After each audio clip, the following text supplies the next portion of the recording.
Hey guys, இன்னைக்கு நம்ம பார்க்க போகிறது ஒரு கிரைம் இன்வெஸ்டிகேஷன் மூவி. இந்த படத்தில் போலீஸான நம்ம ஹீரோவை கூப்பிட்டு ஒரு அக்யூஸ்ட் அவன் பண்ண 7 கொலைகளுக்கான லிஸ்ட்டை கொடுக்குறான். அந்த லிஸ்ட்டை ஃபாலோ பண்ணிட்டு போகிற நம்ம ஹீரோக்கு அக்யூஸ்ட்டை அந்த லிஸ்ட்டோட லிங்க் பண்ணுறதுக்கு போதுமான எவிடன்ஸ் கிடைக்க மாட்டுது. அக்யூஸ்ட் அவன் பண்ண குற்றங்களுக்கு தண்டனை அனுபவிச்சானா இல்லையா, ஹீரோ போதுமான எவிடன்ஸை கண்டுபிடிச்சாரா இல்லையான்றதை ட்விஸ்ட் அண்ட் சொல்கிறது தான் 2018 ரிலீஸ் ஆன dark figure of crimes. And I welcome you all to கீட்டிஸ் வாய்ஸ் ஓவர். படத்தை ஓப்பன் பண்ணோடனே ஹீரோ அவரோட இன்ஃபார்மரோட யாரையோ பார்க்க போய்கிட்டு இருக்காரு. போன இடத்துல ஒரு கண்ணாடிக்காரன் வரான்.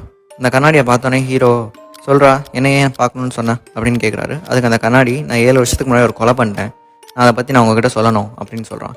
சரி, 7 வருஷத்துக்கு முன்னாடி ஒரு கொலை பண்ணிட்டேன், அது இத்தனை வருஷமாக நீ யார்கிட்டையுமே சொல்லாமல் இப்போ என்கிட்ட ஏன் சொல்லணும்னு நினைக்கிறேன்? சரி சொல்லிட்ட, சரி சொல்லு, யாரை பண்ண, எப்படி பண்ண, எதுக்கு பண்ண அப்படின்னு கேட்குறாரு. அதுக்கு அந்த கண்ணாடி, எல்லாத்தையுமே சும்மாவே கேட்டு வாங்கிடலான்னு நினைக்கிறீங்களா, இதனால எனக்கு என்ன லாபம் அப்படின்னு கேட்குறான். அதுக்கு ஹீரோ அவன்கிட்ட காசை கொடுத்துட்டு சரி இப்போ சொல்லு அப்படின்னு சொல்கிறாரு. அவன் சொல்ல போகிற டைமில் ஒரு 4 பேர் வந்து கண்ணாடியை அடித்து துவைச்சி கட்டி எடுத்துகிட்டு போகிறாங்க. யார் என்னன்னு கேட்டதுக்கு அவங்க க்ரைம் டிபார்ட்மெண்ட் போல், இந்த கண்ணாடி ரீசெண்டாக ஏதோ ஒரு பொண்ணை மர்டர் பண்ணியிருக்கான், அந்த கேஸுக்காக நாங்கள் அவனை அரெஸ்ட் பண்ணுறோம் அப்படின்னு சொல்லி கூட்டிகிட்டு போகிறாங்க. இப்படியே 3 மாதம் போகுது. 3 மாதத்துக்கு அப்புறம் ஜெயிலில் வந்து நம்ம ஹீரோக்கு யாரோ கால் பண்ணுறாங்க. யாருன்னு எடுத்து பார்த்தா கண்ணாடி. அவன் நம்ம ஹீரோட்ட என்ன சொல்கிறான், நான் ஒரு கொலை பண்ணல, மொத்தம் 7 கொலை பண்ணியிருக்கேன், ஆனால் இது வரைக்கும் யாருமே அதை கண்டுபிடிக்கல. இதில் உங்களுக்கு இன்ட்ரெஸ்ட் இருந்தால் நாளைக்கு நீங்கள் வந்து என்னை ஜெயிலில் பாருங்கள் அப்படின்னு சொல்கிறான். இதை கேட்டு நம்ம ஹீரோவுக்கு என்ன பண்ணுறதுன்னு தெரில. அதனால அடுத்த நாள் அவனை பார்க்க ஜெயிலுக்கு போகிறாரு. போன இடத்துல கண்ணாடி கொஞ்சம் நேரம் லூசு மாதிரி ஏதோ பண்ணிகிட்டே இருக்கான். இதில் டென்ஷனான நம்ம ஹீரோ அங்கேருந்து கிளம்புறப்போ கண்ணாடி ஒரு பேப்பர் எடுத்து ஒரு மேப் மாதிரி அவனை வரைகிறான். வரைஞ்சிட்டு, இப்போ என்னை ஒரு கொலைக்கு ஃப்ரேம் பண்ணியிருக்காங்கல்ல, அந்த கொலையை பண்ணது என்னமோ நான் தான், ஆனால் அதுக்கு அவங்க சப்மிட் பண்ண எவிடன்ஸ் எதுவுமே உண்மை கிடையாது. நான் வரைஞ்சிருக்க இந்த லொக்கேஷனுக்கு நீங்கள் போய் பார்த்தீங்கன்னா அந்த கொலை செய்யப்பட்ட பொண்ணோட ட்ரெஸ்ஸையும் அவளை கட்ட நான் யூஸ் பண்ண டேப்பும் வச்சுருக்கேன், அதை கண்டுபிடிச்சிட்டு அப்புறமா வந்து நீங்கள் என்னை பாருங்கள் அப்படின்னு சொல்கிறான். ஹீரோவும் அந்த மேப்பை எடுத்துக்கிட்டு அவன் சொன்ன லொக்கேஷனுக்கு போய் பார்க்குறாரு. அங்கே அந்த பொண்ணோட ட்ரெஸ்ஸும் அந்த பொண்ணை கட்டுறதுக்கு அவன் யூஸ் பண்ண டேப்பும் கிடைக்கிது. ஹீரோ மறுபடியும் கண்ணாடிக்காரனை பார்க்க ஜெயிலுக்கு போகிறாரு. இப்போ கண்ணாடி கடைசியாக பண்ண பொண்ணோட கொலையை சேர்த்து 7 கொலைக்கு ஒரு லிஸ்ட் எழுதி தரான். அந்த லிஸ்ட்டை வாங்கி பார்த்த ஹீரோ செம்ம காண்டாயிறாரு. ஏன்னா அந்த லிஸ்ட்டில் எந்த ஒரு இன்ஃபர்மேஷன் இல்லாமல் பிளாங்காக இருக்குது. யதார்த்தத்துக்கு ஒரு பொண்ணு இந்த ஊர், ஒரு பையன் இந்த ஊர்னு மட்டும்தான் அதில் மென்ஷன் ஆகிருக்கு. கண்ணாடிக்காரன்ட்ட ஹீரோ அந்த லிஸ்ட்டை காமிச்சது என்ன அப்படின்னு கேட்டப்போ அவர் ஒரு மாதிரி நக்கலாக சிரிக்கிறான். சிரிச்சுட்டு, எல்லா இன்ஃபர்மேஷனையும் நான் உங்களுக்கு சும்மா கொடுத்துருவேன்னு நினைக்கிறீங்களா அப்படின்னு சொல்கிறான். இதை கேட்ட ஹீரோ செம்ம காண்டாயிடுறாரு. சரி, இப்போ உனக்கு என்ன தான் வேணும் அப்படின்னு கேட்டப்போ, எனக்கு பணம் வேணும், பணம் மட்டும் இல்லாமல் எனக்கு ஒரு கூலிங் கிளாஸ் வேணும், அது நான் ஜெயிலில் இருக்கிறப்ப வெள்ளையாக இருக்கணும், வெளியே இருக்கிறப்ப அது கலராக மாறணும், அதுவும் எனக்கு பிராண்டடில் வேணும் அப்படின்னு கேட்குறான். அதுக்கு ஹீரோ, ஜெயிலுக்குள்ளே உனக்கு எதுக்கு கூலிங் கிளாஸ் அப்படின்னு கேட்குறாரு. அதுக்கு கண்ணாடி என்ன சொல்கிறான், நான் என்ன தான் 7 கொலை பண்ணியிருந்தாலும் இங்கே இருக்க கைதிகள் என்னை மதிக்க மாட்டாங்க, அவங்கள விட நான் தனியாக தெரியணும், அதுக்கு எனக்கு கூலிங் கிளாஸ் வேணும் அப்படின்னு சொல்கிறான். இதை கேட்ட ஹீரோ செம்ம காண்டாயி அங்கேருந்து கிளம்பி வந்துடுறாரு. சரி, அவனை பற்றி விசாரிக்கலான்னு அவன் வீடு இருந்த இடத்துல போய் ஹீரோ அவனை பற்றி விசாரிக்கிறாரு. அங்கே ஒரு தாத்தா இருக்காரு. அவர் என்ன சொல்கிறாருன்னா, அவங்க அம்மா சின்ன வயசுல இறந்துட்டா, அவங்க அம்மா இறந்ததுக்கப்புறம் அவங்க அப்பா டெய்லி குடிச்சிட்டு வந்து அவனையும் அவங்க அக்காவையும் போட்டு அடின்னு அடிப்பான். அவங்க அம்மா இறந்து கொஞ்ச நாள்லேயே அவனும் இறந்துட்டான் அப்படின்னு சொல்கிறாரு. அடுத்து ஹீரோ கண்ணாடிக்காரனோட அக்காவை போய் மீட் பண்ண போகிறாரு. அவங்க அக்கா, என் தம்பி சரியான சூதாடி, இருக்கிற காசை பூரா சூதாடியே தோத்துட்டான், கடைசியாக எங்கள் அப்பா இறந்ததுக்கு கவர்மெண்ட்லேருந்து கொஞ்சம் காசு கொடுத்தாங்க, அதையும் கொண்டு போய் சூதாடி தோத்துட்டான் அப்படின்னு சொல்கிறாங்க. அதுக்கு ஹீரோ, உங்கள் அப்பாவோட பாடியே கிடைக்கல, நீங்கள் எப்படி டெத் சர்டிஃபிகேட் வாங்கினீங்க அப்படின்னு கேட்குறாரு. அதுக்கு அவங்க அக்கா, எங்கள் அப்பா ஒரு நாள் மீன் பிடிக்க கடலுக்குள்ளே போனார், அவர் திருப்பி வரவே இல்லை, ரொம்ப நாள் ஆகிட்டனால நாங்களே டெத் சர்டிஃபிகேட் வாங்கிட்டோம் அப்படின்னு சொல்கிறாங்க. இப்போ ஹீரோ அந்த சைக்கோ எடுத்து கொடுத்த லிஸ்ட் எடுத்து பார்க்குறாரு. அதில் 3வது கொலைக்கு பக்கத்தில் மட்டும் பானிடைல் பார்க், இவனை நான் கேம்லிங் சென்டரில் கொலை செஞ்சேன் அப்படின்ற மாதிரி எழுதியிருக்கான். அதனால ஹீரோ என்ன பண்ணுறாரு, அவரோட இன்ஃபார்மரை கூப்பிட்டுக்கிட்டு இந்த கண்ணாடிக்காரன் ரெகுலராக போகிற கேம்லிங் சென்டரை தேடி போகிறாரு. அங்கே போய் பார்த்தா பானிடைல் பார்க் உயிரோடு இருக்கான். அவங்ககிட்ட இந்த கண்ணாடிக்காரனை தெரியுமான்னு கேட்டதுக்கு, 5-6 வருஷத்துக்கு முன்னாடி அவன் இங்கேருந்து பணத்தை திருட்டிட்டான், அதனால் அவனை அடித்து துரத்திட்டோம் அப்படின்னு சொல்கிறான். இதை தெரிஞ்சுக்கிட்ட ஹீரோ நேராக ஜெயிலில் போய் கண்ணாடிக்காரனை பார்த்து பணத்தை கொடுக்குறாரு. கொடுத்துட்டு, நீ ஏன் என்கிட்ட போய் சொன்ன, நீ 3வது எழுதியிருக்க பேர் கொண்டவன் இன்னும் உயிரோடு இருக்கான், இனிமேல் நீ என்கிட்ட போய் சொல்கிற வேலை வச்சுக்காத, போய் சொன்னேன்னா உனக்கு பணம் கிடைக்காது அப்படின்னு சொல்லிட்டு கண்ணாடியை தள்ளி வர்றாரு. அந்த கண்ணாடி எடுத்து மாட்டினவன், நான் உங்களுக்கு ஒரு லிஸ்ட்டு கொடுத்தேன்ல, அதில் 5வது இருக்க கொலையை பற்றி நான் இப்போ சொல்கிறேன். 2006 நான் கேப் டிரைவராக இருந்தப்போ ஒரு பாரில் ஒரு பொண்ணை பிக்கப் பண்ணி துண்டாக வெட்டி இந்த லொக்கேஷனில் நான் புதைச்சிட்டேன் அப்படின்னு சொல்லி ஹீரோக்கு மேப்பில் ஒரு லொக்கேஷனை மார்க் பண்ணி தரான். அடிச்சு பிடிச்சிட்டு அங்கே போய் ஹீரோ பார்த்தா அது ஒரு சுடுகாட்டில் நான் எப்போ 12 வருஷத்துக்கு முன்னாடி புதைச்ச பாடியை கண்டுபிடிப்பேன்ட்டு ஹீரோ கிளம்பி போய் நிற்கிறாரு. சரி, அவன் ஒரு இடத்துல கேப் டிரைவராக வேலை பார்த்தேன்னு சொன்னான்ல, அந்த ஆஃபீஸுக்கு போய் விசாரிக்கலான்னு டிரைவர் அங்கே போகிறாரு. அங்கே இருக்கிறவன் என்ன சொல்கிறான், அவன் ரெகுலர் டிரைவர்லாம் கிடையாது, அவன் அப்பப்போ ஆக்டிங் டிரைவராக வந்துட்டு போவான்னு சொல்கிறான். உடனே நம்ம ஹீரோ, அவன் 2006 போன ட்ரிப் ரூட் தெரியுமா அப்படின்னு கேட்குறாரு. அவனும் ஒரு ட்ரிப் ரூட்டை மார்க் பண்ணி தரான். ஹீரோ அடுத்து என்ன பண்ணுறாரு, அந்த ட்ரிப் ரூட்டில் ஏதாவது மிஸ்ஸிங் கம்ப்ளைண்ட் மேட்ச் ஆகுதா அப்படின்னு பார்க்குறாரு. அங்கே ஒரு பொண்ணு மிஸ் ஆன கம்ப்ளைண்ட்டும் மேட்ச் ஆகுது. ஹீரோ அந்த பொண்ணோட அட்ரஸ்க்கு போய் பார்க்குறாரு. அங்கே அவங்களோட பாட்டி இருக்காங்க. அவங்க பாட்டிகிட்ட விசாரிச்சப்போ என்ன தெரியுதுன்னா, அந்த பொண்ணு அந்த அந்த கடத்தினான்ல அந்த பாரில் அந்த பொண்ணு வேலை பார்த்துட்டு இருந்திருக்காங்க. அந்த பொண்ணோட ஃபோட்டோவும் அங்கே இருந்துச்சு. அந்த பாட்டிகிட்ட கேட்டு ஹீரோ வாங்கி வச்சுக்கிறாரு. அடுத்த சீனில் ஹீரோ வாரண்ட்டை வாங்கிட்டு மொத்த போலீஸையும் தட்டிக்கிட்டு சுடுகாட்டை நோக்கி போக ஆரம்பிச்சிட்டாரு. அங்கே போயிட்டு எல்லா போலீஸும் இறங்கி ஒவ்வொரு மூலைக்கும் தேட ஆரம்பிச்சிட்டாங்க. தேடி டயர்டும் ஆகிட்டாங்க. ஒரு கட்டத்தில் டென்ஷனான போலீஸ் சீஃப், சுடுகாட்டில் வந்து பணத்தை தேடுறது அர்த்தமில்லாத ஒரு விஷயம், உன் பேச்சை கேட்டு வந்தோம் பாரு, நாங்களாம் முட்டாள் அப்படின்னு சொல்லிட்டு எல்லா போலீஸையும் கூப்பிட்டு கிளம்பிட்டாரு. ஆனால் ஒரே ஒரு போலீஸ் மட்டும் ஹீரோ பேச்சில் ஏதோ ஒரு உண்மை இருக்குன்னு நம்பி ஹீரோ கூடயே இருந்துட்டாரு. அவங்ககிட்ட ஹீரோ எல்லா உண்மையும் சொல்கிறாரு. அவனும் ஹீரோவும் சேர்ந்து நைட்டு ஃபுல்லாக தேடுறாங்க. ஒரு கட்டத்தில் ஒரு எலும்பு கூட கண்டுபிடிச்சிடறாங்க. அங்கே ஹீரோவுக்கு ஏதோ பொறி தட்டிடுது. ஏன்னா அந்த ஊரில் எல்லா பணத்தையுமே பாக்ஸில் வச்சு தான் புதைப்பாங்க. ஆனால் இந்த எலும்பு கூடு பாக்ஸ் இல்லாமல் தனியாக இருக்குது. அதுவே ஹீரோக்கு ஒரு சந்தேகத்தை கிளப்பிடுச்சு. உடனே ஹீரோ அந்த எலும்பு குழப்பம் எடுத்து ஃபாரன்சிக் அனுப்பிட்டு கவர்மெண்ட் லாயரை பார்க்க போகிறாரு. போன நம்ம ஹீரோ அந்த கண்ணாடிக்காரன் சொன்னது, அவர் கண்டுபிடிச்ச எலும்பு கூட அந்த பொண்ணோட ஃபோட்டோ எல்லாத்தையும் கவர்மெண்ட் லாயர்கிட்ட காமிச்சு இந்த கேஸுக்கும் சேர்த்து அவனுக்கு தண்டனை வாங்கி தரணும் அப்படின்னு சொல்கிறாரு. ஆனால் கவர்மெண்ட் லாயர் ஹீரோவை நம்பவே இல்லை. உடனே ஹீரோ கவர்மெண்ட் லாயரை கூப்பிட்டுக்கிட்டு டேரெக்டாக கண்ணாடிக்காரனை பார்க்க போகலாம் அப்படின்னு போகிறாரு. அங்கே போயிட்டு கண்ணாடிக்காரன் ஹீரோ அந்த பொண்ணோட ஃபோட்டோவை காமிச்சு, இந்த பொண்ணை தானே நீ கொலை பண்ண அப்படின்னு கேட்டதுக்கு அவன் அப்படியே அந்தர்பல்ட்டி அடிச்சு, எனக்கு இந்த பொண்ணு யாருன்னே தெரியாது அப்படின்னு சொல்கிறான். உடனே ஹீரோ அந்த லிஸ்ட்டை காமிச்சு, இதில் 5வது இருக்க கொலையை நீ தானே பண்ணேன்னு சொன்ன அப்படின்னு கேட்குறாரு. அதுக்கு அவன், நீங்கள் தானே பணம் கொடுத்து என்னை அந்த லிஸ்ட்டை எழுத சொன்னீங்க அப்படின்னு சொல்கிறான். இது எல்லாத்தையும் கவர்மெண்ட் லாயர் கண்ணாடிக்கு அந்த புக்கை வந்து பார்த்துட்டு இருக்காங்க. இப்போது ஹீரோ அந்த எலும்பு கூட எடுத்து டிஎன்ஏ டெஸ்ட்டுக்கு அனுப்பினார்ல, அதோட ரிப்போர்ட் வருது. என்ன வந்திருக்குன்னா, அந்த எலும்பில் இருக்க டிஎன்ஏவும் அந்த பொண்ணோட பாட்டியோட டிஎன்ஏவும் மேட்ச் ஆகலை அப்படின்னு வந்திருக்கு. அப்போது ஹீரோ தேடி கண்டுபிடிச்சி எடுத்த அந்த எலும்பு அந்த பொண்ணோடது கிடையாது. இப்போ அந்த எவிடன்ஸை வச்சு உனக்கு தண்டனை வாங்கி தர முடியாதுன்றது ப்ரூவ் ஆயிடுச்சு. இப்போ ஹீரோ ஒரு ஃப்ரெண்டு போலீஸோடு சேர்ந்துக்கிட்டு இது வரைக்கும் அவர் கண்டுபிடிச்சது அந்த சைக்கோ கொடுத்த லிஸ்ட்டு எல்லாத்தையும் போர்டில் போட்டு ஃபில்டர் பண்ண ஆரம்பிக்கிறாரு. இதில் செஞ்ச கொலை அவன் சின்ன வயசாக இருக்கிறப்ப செஞ்சதாக சொல்லியிருப்பான் ஒரு சீனில். அதனால் அதை அடிச்சிட்டாரு. ஏன்னா அந்த ஊரில் 10 வருஷத்துக்கு முந்தின கேஸ்லாம் நம்ம எடுத்து விசாரிக்கக்கூடாதுன்னு ஒரு லா இருக்குது. அதனால் அது வேலைக்கு ஆகுது. 3வதாக இருக்குது பானிடெயில் பார்க், அந்த கேம்லிங் சென்டர் கொலை. அவனும் உயிரோடு தான் இருக்கான். அதனால் அதுவும் வேலைக்கு ஆகாது. அதனால் அதையும் அடிச்சிட்டாரு. 5வதாக இருக்குது இப்போ ஒரு எலும்பு கூட கண்டுபிடிச்சிருப்பார்ல, அதுவும் டிஎன்ஏ மேட்ச் ஆகல. ஸோ அதுவும் வேலைக்கு ஆகாது. அதையும் அடிச்சிட்டாப்ல. இப்போ 7வதாக செஞ்ச கொலைக்கு தான் இப்போ தண்டனை அனுபவிச்சுட்டு இருக்கான். அதனால் அதுவும் வேலைக்கு ஆகாது. இப்போ மிச்சம் இருக்குது 2, 4, 6. இதில் 2வதாக இருக்க கொலைக்கும் 4வதாக இருக்க கொலைக்கும் ஹீரோக்கு ஒரு ரிசம்பிளன்ஸ் தெரியுது. ஏன்னா 2லையுமே அவன் ஒரு பொண்ணை குடிச்சிட்டு ரோட்டில் நின்றா அவளை கூட்டு போய் கொலை செஞ்சேன் அப்படின்னு தான் மென்ஷன் பண்ணியிருக்கான். இதில் என்ன தோணுதுன்னா, ஹீரோக்கு ஒருவேளை அவன் ஒரு கொலையை பண்ணிவிட்டு 2 கொலையாக மென்ஷன் பண்ணி நம்மளை குழப்பறானோ அப்படின்னு தோணுது. இதை கேட்ட அந்த ஃப்ரெண்டு போலீஸ் அப்படியே அவன் பண்ணணும் அப்படின்னு கேட்குறாரு. அப்போ தானே என்ன மாதிரி ஒரு கிறுக்கு பையன் அவனுக்கு கேக் காசு கொடுத்துக்கிட்டே இருப்பான் அப்படின்னு பேசிக்கிறாங்க. 10வதுக்கு 2வதுக்கும் 4வதுக்கும் எந்த விதமான ஒரு ரெக்கார்டுமே அவங்ககிட்ட இல்லை, எந்த வித ப்ரூஃப்மே இல்லை. எல்லாமே அவன் வாய் வார்த்தையால் சொல்கிறது தான். அதனால இது வேலைக்கு ஆகாதுன்னு அது 2ஐயும் அடிச்சிடறாங்க. இப்போ மிச்சம் இருக்கிறது 6வது மட்டும்தான். இதனால் 6வது கேஸ் எடுத்து இன்வெஸ்டிகேட் பண்ணலான்னு ஹீரோ முடிவு பண்ணுறாரு.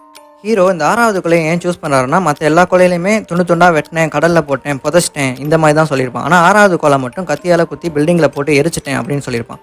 பில்டிங்கிறனால ஏதாச்சும் ஒரு எவிடன்ஸ் மிச்சம் இருக்கும், அந்த ட்ரையலை நம்ம ஃபாலோ பண்ணலான்னு ஹீரோ முடிவு பண்ணியிருப்பாரு. இப்போ அங்கேருந்து கிளம்பி நேராக ஜெயிலுக்கு போனவர் கண்ணாடிக்காரனை பார்த்தா, அந்த 6வது கொலையை நீ எப்படி பண்ணேன்னு எனக்கு சொல்லு அப்படின்னு கேட்குறாரு. அவனுமே ஹீரோ கேட்ட மாதிரி நடிச்சு காட்டுறான். இப்படி கத்தி எடுத்தேன், இப்படி குத்துனேன், இப்படி எரிச்சேன் அப்படின்னு நடிச்சு காட்டுறான். இது எல்லாத்தையுமே ஹீரோ ரெக்கார்ட் பண்ணிடுறாரு. திருப்பி அவனை கூப்பிட்டு எதனால் அந்த 6வது கொலையை பண்ண அப்படின்னு கேட்குறாரு. அதுக்காக நான் ஒரு நாள் கேபை ஆஃபீஸில் விட்டுட்டு நடந்து வந்துட்டு இருந்தேன் நல்ல போதையில். அப்போ எதிர்த்தாப்புல வந்தவன் என்னை இடிச்சிட்டு சாரி கூட கேட்காம என்கிட்ட திமுறா பேசினா எனக்கு கோவம் வந்துச்சு, அதனால் கத்தியால் குத்தி நான் அவனை இடிச்சிட்டேன் அப்படின்னு சொல்கிறான். சரி, இதை எந்த வருஷம் பண்ண அப்படின்னு ஹீரோ கேட்குறப்போ, அதெல்லாம் சொல்ல முடியாது, எனக்கு காசு கொடு அப்போ தான் சொல்லுவேன் அப்படின்னு சொல்லுவான். நீங்கள் எனக்கு எதுவுமே சொல்ல வேணாம், நானே கண்டுபிடிச்சிக்கிறேன் அப்படின்னு சொல்லிட்டு ஹீரோ அங்கேருந்து கிளம்பி வந்துடுவார். கண்ணாடிக்காரன் ஹீரோட்ட கேப் ஆஃபீஸில் நைட் லேட்டாக விட்டுட்டு வரப்போ தான் இந்த கொலை நடந்துருச்சுன்னு சொல்லியிருப்பான். அதனால அங்கேருந்து நேராக கிளம்பி ஹீரோ கேப் ஆஃபீஸ் போகிறாரு. அங்கே போயிட்டு அவன் எந்தெந்த டைம் ஃப்ரேமில் இந்த கேப் ஆஃபீஸில் வேலை பார்த்தான்னு ரெக்கார்டு எடுக்கிறார் ஹீரோ. அப்போ 2006லேருந்து 2008, 2010லேருந்து 2012 இந்த 2 டைம் ஃப்ரேமில் மட்டும்தான் கேப் ஆஃபீஸில் அவன் வேலை பார்த்துருக்கான். அதனால இந்த 2 டைம் ஃப்ரேமில் நைட் டைமில் ஏதாவது மர்டர் ரெஜிஸ்டர் ஆயிருக்கா அப்படின்னு போலீஸ் ரெக்கார்ட்ஸ் எடுத்து பார்க்குறாரு. அப்போ 4 கேஸ் ரெஜிஸ்டர் ஆயிருக்கு. இப்போ அந்த 4 கேஸ் ஃபைலையும் ஹீரோ எடுத்து பார்க்குறாரு. அதில் கண்ணாடிக்காரன் சொன்ன மாதிரி குத்தப்பட்டு எரிக்கப்பட்டு கொல்லப்பட்ட கேஸ் ஒன்று 2012 ரெஜிஸ்டர் ஆயிருக்கு. ஹீரோ அந்த கேஸ் ஃபைலை படிச்சுட்டு இருக்கப்பே அந்த சைக்கோ எப்படி 6வது கொலையை பண்ணா அப்படின்னு ஃப்ளாஷ்பேக் காட்டுறாங்க. சைக்கோ சொன்ன மாதிரியே கேப் ஆஃபீஸில் கேபை விட்டுட்டு நல்ல போதையில் நடந்து வந்துட்டு இருக்கான். அப்போ எதிர்த்தாப்புல வந்த ஒருத்தன் சைக்கோவை இடிச்சிட்டு சைக்கோட ராங்காக பேசுகிறான். இதனால டென்ஷனான சைக்கோ அவனை கத்தியால் குத்திட்டு பக்கத்தில் இருக்க பில்டிங் கூட்டு போய் பாக்ஸ் எல்லாம் போட்டு அவனை நெருப்பு பற்ற வச்சிடறான். நெருப்பு பற்றினால அந்த பில்டிங்கில் இருந்த ஃபயரெல்லாம் அடிச்சு மேலே இருக்க பைப்லேருந்து வாட்டர் லீக் ஆக ஆரம்பிச்சிச்சு. இது எல்லாத்தையும் ஹீரோ அந்த கேஸ் ஃபைலில் படிச்சுட்டு இருக்காரு. கேஸ் ஃபைல்னு ஒன்று இருந்தால் அதோட எவிடன்ஸ் ஃபோட்டோஸ் இருக்கும்ல, அந்த ஃபோட்டோஸ் அப்புறம் எடுத்துகிட்டு போய் அந்த க்ரைம் நடந்த இடத்துல வச்சு மேட்ச் பண்ணி பார்க்குறாரு ஹீரோ. க்ரைம் நடந்த அன்னைக்கு அந்த க்ரைம் ஸ்பாட்டுக்கு வெளியே அந்த க்ரைமுக்கு பயன்படுத்தின கத்தி கடந்திருக்கும். அதுவுமே அந்த ஃபோட்டோ காப்பியில் வச்சுருந்துருப்பாங்க. ஆனால் அந்த கத்தியில் கைப்பிடி மட்டும் இருக்காது. அதில் மட்டும் ஃபிங்கர் பிரிண்ட் படுன்றனால அதை எடுத்துட்டு கத்தியை மட்டும் விட்டுட்டு போயிருப்பான். அதோடு சேர்த்து அந்த பில்டிங்க்கு வெளியே ஒரு 11ஆம் நம்பர் ஷூ பிரிண்ட் ஒன்று கிடச்சிருக்கும். அதையும் ஹீரோ நோட் பண்ணிக்கிறாரு. இது எல்லாத்தையும் நோட் பண்ணிட்டு நேராக சைக்கோவை பார்க்க ஜெயிலுக்கு போகிறாரு ஹீரோ. இவங்ககிட்ட போயிட்டு நம்ம டேரெக்டாக கேட்டால் நம்மக்கிட்ட எந்த உண்மையும் சொல்ல மாட்டான், நம்ம அவனை வச்சு ஒரு கேம் விளாட்லான்னு ஹீரோ ஒரு முடிவு பண்ணியிருப்பாரு. அதனால சைக்கோட்ட நீ என்கிட்ட எந்த உண்மையுமே சொல்ல மாட்டேற, அதனால நான் இனிமேல் அவனை பார்க்க வர மாட்டேன், நான் அவனுக்கு காசும் கொடுக்க மாட்டேன் அப்படின்னு சொல்லிட்டு அங்கேருந்து கிளம்பிடுவார். வெளியே வந்துட்டு ஃப்ரெண்டுக்கு அப்படியும் நான் இப்படி அவனை வச்சு ஒரு கேம் விளாட போகிறேன், என்ன நடக்குதுன்னு பார்ப்போம் அப்படின்னு சொல்லிடுவார்.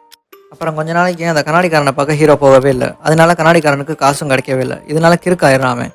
ஏன்னா ஜெயிலில் காசு குறைய அந்த சுகபோக வாழ்க்கையை வாழ முடியாது இல்லையா. அதனால அவனே ஹீரோவை கூப்பிட்டு நான் எல்லா உண்மையும் சொல்லிடுறேன்னு சொல்ல ஆரம்பிக்கிறான். ஆனால் அவனுக்கு தெரியாது ஹீரோ ஆல்ரெடி அந்த 6வது கொலையை முக்கால்வாசி இன்வெஸ்டிகேட் பண்ணி முடிச்சிட்டாருண்டு. இப்போ ஹீரோ என்ன நடந்துச்சுன்னு சொல்லுன்னு கேட்குறாரு. அவனும் சொல்ல ஆரம்பிக்கிறான் அந்த கேஸ் ஃபைலில் இருந்த மாதிரியே. நான் இப்படி அவனை கத்தியால் குத்துனேன், பக்கத்தில் இருந்த பில்டிங் கூட்டு போயிட்டு நெருப்பு வச்சு எரிச்சிட்டேன் அப்படின்னு சொல்கிறான். உடனே ஹீரோ அந்த நெருப்பு நல்லா பிடிச்சி எரிஞ்சா, பாடி நல்லா கருகுச்சா அப்படின்னு கேட்குறாரு. அதுக்கு அவன் நெருப்பு பயங்கரமாக இருந்துச்சு, அந்த நெருப்பில் என் கை கூட லைட்டாக கருகிருச்சு அப்படின்னு சொல்கிறான். ஹீரோ மறுபடியும் அழுத்தமாக நெருப்பு நல்லா பிடிச்சி எரிஞ்சா, பாடி நல்லா கருகுச்சா, கரெக்டாக சொல்லு அப்படின்னு கேட்குறாங்க. இல்லை, அங்கே பாதியிலே தண்ணி வந்துருச்சு சீலிங்லேருந்து, அதனால் அந்த நெருப்பு கொஞ்சம் அணைஞ்சிருச்சு அப்படின்னு சொல்கிறான். சரி, அந்த கத்தியை என்ன பண்ண அப்படின்னு ஹீரோ கேட்குறாரு. அதுக்கு அவன் அந்த கத்தியை நான் அங்கே தான் போட்டேன், ஆனால் ஹேண்டில் மட்டும் எடுத்துகிட்டு போய் ஒரு கடலுக்குள்ளே போட்டேன் அப்படின்னு சொல்கிறான். உடனே ஹீரோ உன் ஷூவை என்ன பண்ண அப்படின்னு கேட்ட உடனே அவனுக்கு புரிஞ்சிருச்சு இவன் எல்லாத்தையும் இன்வெஸ்டிகேட் பண்ணிட்டு வந்துட்டு தான் நம்மக்கிட்ட கேள்வி கேட்டுக்கிட்டு இருக்கான் அப்படின்ட்டு. உடனே அதனால் அவன் எல்லாத்தையும் நிப்பாட்டிட்டு இதுக்கப்புறம் நான் பணம் கொடுத்தா தான் எதனாலும் பேசுவேன் அப்படின்னு சொல்லிடுறான். அது மட்டும் இல்லாமல் அந்த ரெக்கார்ட் பண்ணிட்டு இருந்த கேமராவையும் பார்த்து ஐயா இவங்க எல்லாத்தையும் என்னை மிரட்டி பேச வைக்கிறாங்க ஐயா அப்படின்னு சொல்லிடுறான். இதனால நம்ம ஹீரோவோட பிளான் எல்லாம் ஊற்றிக்குது. நடந்த அன்னைக்கு அவன் கம்பெனியில் கேபை விட்டுட்டு வரப்போ ஒரு பாரில் குடிச்சிட்டு வரப்போ தான் அந்த கொலை பண்ணிட்டேன் அப்படின்னு சொல்லியிருப்பான். கொலை பண்ணது 5 மணிக்கு. ஹீரோ அவன் ஃபோட்டோவை எடுத்துட்டு அந்த கொலை நடந்த சரௌண்டிங்கில் இருக்க எல்லா பார்லையும் அந்த ஃபோட்டோவை காமிச்சு இவனை நீங்கள் இதுக்கு முன்னாடி பார்த்துருக்கீங்களான்னு விசாரிக்க ஆரம்பிக்கிறாரு. அப்போ ஒரு பாரில் மட்டும் ஒரு லேடி ஆமாம் இவன் 2012 அப்போ நான் ஒரு வாட்டி பார்த்துருக்கேன் அப்படின்னு சொல்கிறா. அது எப்படி 2012 ஒருத்தனை பார்த்தேன்னு நீங்கள் எப்போ சொல்கிறீங்க அப்படின்னு ஹீரோ அந்த லேடிகிட்ட கேட்குறாங்க. அதுக்கு அந்த லேடி அன்றைக்கி அவன் ஒரு ப்ரௌன் கலர் ஜாக்கெட் போட்டிருந்தான், அது ரொம்ப அழகாக இருந்துச்சு, அது எங்கே வாங்கினேன்னு நான் அவன்கிட்ட கேட்டுருந்தேன், அதனால் எனக்கு அது ஞாபகம் இருக்குது அப்படின்னு சொல்கிறான். அப்போ தான் ஹீரோக்கு ஒன்று ஸ்ட்ரைக் ஆகுது. அவன் எரிக்கிறப்போ அந்த நெருப்பு அவன் கையில் பட்டு அவன் ஜாக்கெட்டை எரிச்சு அவன் கையையும் எரிச்சிருச்சுன்னு சொல்லியிருப்பான்.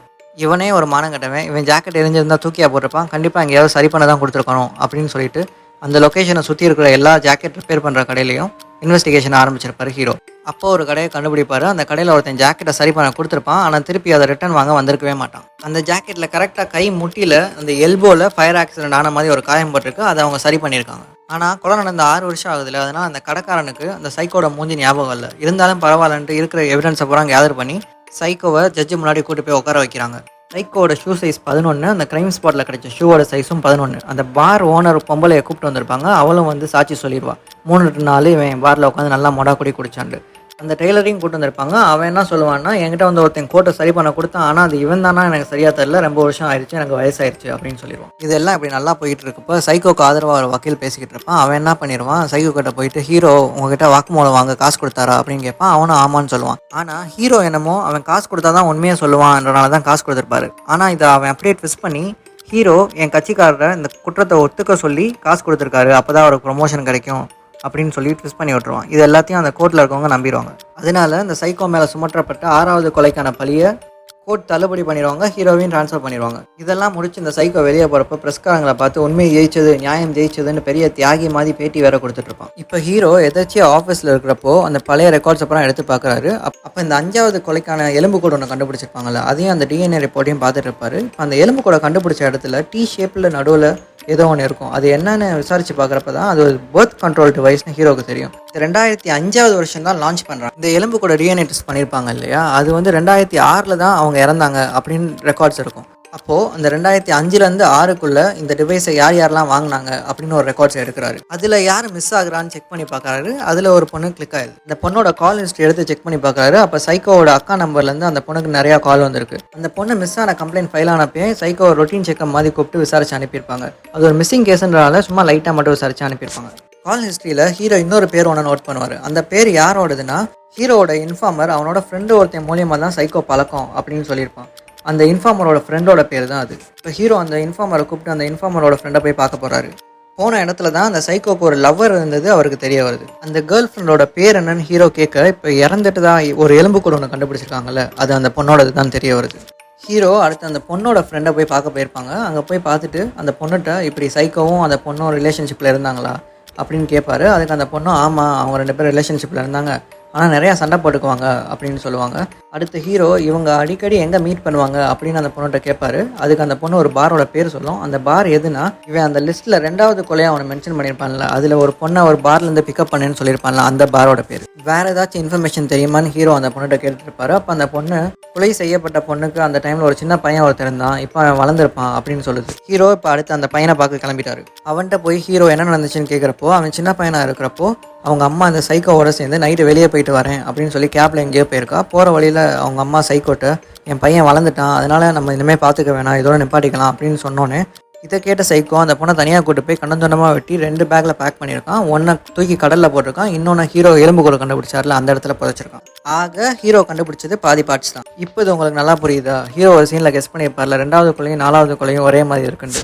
இந்த சைக்கோ அவன் கேர்ள் ஃப்ரெண்டோட பாடி பார்ட்ஸை 2ஆக பிரித்து ஒன்றை கடல்லையும் ஒன்றை ஹீரோ கண்டுபிடிச்ச இடத்துலையும் புதைச்சிட்டு அதை 2 கொலையாக மென்ஷன் பண்ணி போலீஸ் டிபார்ட்மெண்ட்டை கன்ஃபியூஸ் பண்ண ட்ரை பண்ணியிருக்கான். ஸோ இப்போ ஹீரோ 5வது கொலைக்கான பாடியை தேடி கண்டுபிடிச்சி எடுத்தாலும் அது இவனோட கேர்ள் ஃப்ரெண்டோட பாடின்னு ஹீரோவால் கெஸ் கூட பண்ண முடியாது. இப்படி பண்ணுறதால ஹீரோவால் இவன் தான் பண்ணான்னு ப்ரூவும் பண்ண முடியாது. அதே நேரத்தில் இவனால் ஹீரோ கிட்ட வந்து நிறையா காசும் வாங்கிக்க முடியும்னு ஒரு பயங்கரமான பிளான் பண்ணியிருக்கான்.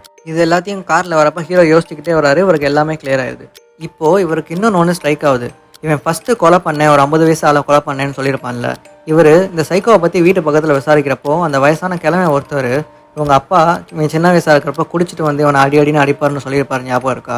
அது ஹீரோவுக்கு ஞாபகம் வருது. 10வதுக்கு அந்த சைக்கோவோட அக்காவும் என்ன சொல்லியிருப்பாங்க, அவங்க அப்பா இறந்துட்டாருன்னு சொல்லியிருக்க மாட்டாங்க. எங்கள் அப்பா மீன் பிடிக்க கடலுக்குள்ளே போனார், அவர் வரல, அவர் இறந்துட்டாருன்னு நாங்களே நினச்சிக்கிட்டோம் அப்படின்னு தான் சொல்லியிருப்பாங்க. ஹீரோ அடுத்து என்ன பண்ணுறாரு, அவங்க அப்பா காணாம போன அன்னைக்கு கடலுக்குள்ளே யாரெல்லாம் மீன் பிடிக்க போனான்னு போய் என்கொயரி பண்ணியிருப்பாரு. அப்போ யாருமே கடலுக்குள்ளே போகலன்னு ஹீரோவுக்கு தெரிய வந்திருக்கும். ஹீரோ நேராக போய் இந்த சைக்கோவோட அக்காவை பார்த்து உண்மையே சொல்லு, உங்கள் அப்பாவுக்கு என்ன தான் நடந்துச்சு, உங்கள் அப்பா அன்னைக்கு கடலுக்குள்ளே மீன் பிடிக்க போகலன்னு எனக்கு தெரியும் அப்படின்னு கேட்டதுக்கு அவங்க அக்கா ஃபஸ்ட்டு தயங்குறாங்க. அதுக்கு ஹீரோ இது நடந்து 10 வருஷம் ஆயிடுச்சு, இதை இன்வெஸ்டிகேட் பண்ணக்கூடாதுன்னு நம்மக்கிட்ட சட்டமே இருக்குது, அதனால் நீ தைரியமாக சொல்லலாம் அப்படின்னு சொன்னதுக்கு அவங்க அக்கா ஆமாம் என் தம்பி தான் எங்கள் அப்பாவை கொலை பண்ணிட்டான். ஒரு நாள் நான் ஸ்கூலுக்கு போயிட்டு வரப்போ என் தம்பி உடம்புலாம் ரத்தத்தோடு நின்றுட்டு இருந்தான், அவனை போலீஸ் கூப்பிட்டு போயிட்டு என் வாழ்க்கை வீணாயிடக்கூடாதுன்னு நான் தான் அவனை காப்பாற்றினேன் அப்படின்னு உண்மையை ஒத்துப்பாங்க. அடுத்து ஹீரோ சைக்கோவை பார்க்க போகிறாரு. அவன் ஹீரோவை பார்த்துட்டு நக்கலாக பார்க்குறான், இவனுக்கு என்ன விஷயம் தெரிய போகுதுன்ட்டு. தம்பி நீ 2வது கொலையும் 4வது கொலையும் பண்ணது உன்னோட கேர்ள் ஃப்ரெண்டை அப்படின்னு சொன்னோன்னே அவன் பாதி ஜோக் ஆகிட்டான். அப்புறம் நீ கொலைன்னு சொன்னது உங்கள் அப்பா தானே அப்படின்னு சொன்னோன்னே அவன் அவ்வளோதான், அவன் மூஞ்சியே பல்ப் ஆயிடுச்சு. எப்படி நீ கண்டுபிடிச்சான்னு 1008 கேள்வி கேட்க ஆரம்பிக்கிறான் ஹீரோட்ட. இப்போ நீ சொன்ன 7 கொலையும் யார் யாருன்னு நான் சொல்கிறேன் பாரு அப்படின்ட்டு ஹீரோ சொல்ல ஆரம்பிக்கிறாரு. 1வது கொலை உங்கள் அப்பா, 3வது கொலை போனிடெயில் பார்க்க அவன் சாகவே இல்லை, அவன் உயிரோடு இருக்கான். 2வது 4வது கொலை அவனோட கேர்ள் ஃப்ரெண்டு. 5வது கொலை யாருன்னே தெரில. 6வது கொலை அந்த கத்தியால் குத்தப்பட்டவன். 7வது கொலைக்கு தான் நீ இப்போ ஜெயிலுக்குள்ளே இருக்க. இன்னொன்று சொல்லவா, உன்னோட கேர்ள் ஃப்ரெண்ட் ஒரு பர்த் கண்ட்ரோல் டிவைஸ் யூஸ் பண்ணா, உன்னால் அவள் ப்ரெக்னென்ட் ஆகிடக்கூடாதுன்ட்டு. அதை நாங்கள் ஃபாரன்சிக் டெஸ்ட்டில் கண்டுபிடிச்சிட்டோம். நீயும் அவளை ஒன்றா இருந்ததை ஃபாரன்சிக் டிபார்ட்மெண்ட் கண்டுபிடிக்கக்கூடாதுன்னு தானே அவளை துண்டாக வெட்டினேன் அப்படின்னு சொன்னோன்னே ஹீரோக்கு எல்லா விஷயமும் தெரிஞ்சிருச்சுன்னு பேய் அடைஞ்ச மாதிரி ஆகிட்டான். இப்போது அவங்க அப்பாவை அவன் கொலை பண்ண கேஸுக்காக அவனை உள்ள தள்ள முடியாது, ஏன்னா அது நடந்து 15 வருஷம் ஆயிடுச்சு. ஆனால் அவன் கேர்ள் ஃப்ரெண்டை கொலை பண்ண கேஸுக்காக அவனை உள்ள தள்ள முடியும். அதனால ஹீரோ அந்த கேஸை ஃபைல் பண்ணி அவனை கோர்ட்டுக்கு கூட்டு போகிறாரு.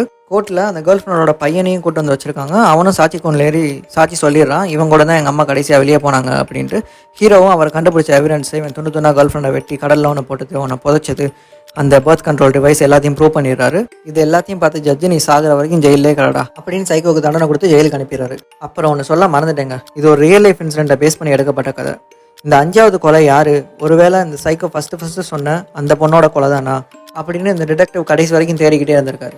இந்த படத்தில் காட்டுற 7 கொலை மட்டும் இல்லாமல் இந்த ரியல் லைஃப் சைக்கோ கொலை இன்னும் நிறையா கொலை பண்ணியிருக்கான். அது எல்லாத்தையுமே அந்த உண்மையான டிடெக்டிவ்ல கன்ஃபர்ம் பண்ணியிருக்கான். அந்த கொலைகள் எல்லாத்தையும் அந்த டிடெக்டிவ் கடைசி வரைக்கும் தேடிக்கிட்டே இருந்திருக்காரு.